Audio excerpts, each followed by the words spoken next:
Dozens of people queue up at a trade union office in central Brussels as they file for temporary and long-term unemployment benefits. Since the start of the crisis, the numbers receiving state aid has skyrocketed. When you get the chômage, is it enough? For me, not. It's enough only to pay for my residence. It's enough. Just to pay for my place. For the food, that's why I work aside just to spend for my food. Ana Garcia is a domestic household worker. Since the lockdown began, she's very often been on temporary unemployment benefits. I don't know when can be finished all this. It's very hard, you see. As Europe edges closer to a second wave of infections, the economic downturn looks set to continue. For countries like Belgium, money to support temporary social measures is in short supply. The European Union's SURE programme helps to finance short-term work schemes in member states. To fund this, the EU has borrowed €100 billion from financial markets using the European Commission's good credit rating.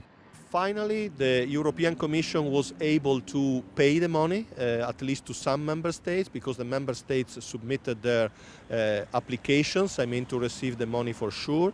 81 billion, as we know, are mobilized so far. There are still some 19 billion that could be used maybe for the prolongation of the measures. 16 countries are going to benefit from this money. So we assess this as a very positive result of the emergency measures. Italy and Spain, whose economies were hit hardest by the pandemic, are set to receive the largest payouts, followed by Poland and Romania. According to trade unions, the official unemployment figures hide the true scale of the problem. Officially, 15 million have lost their jobs, whilst 45 million are on temporary job support.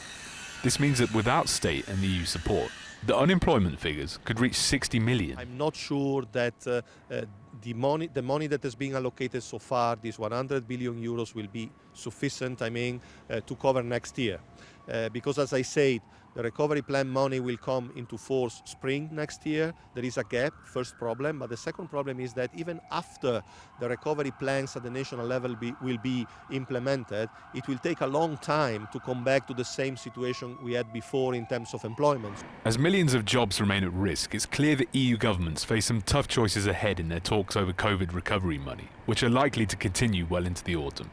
Christopher Pitchers, Euronews.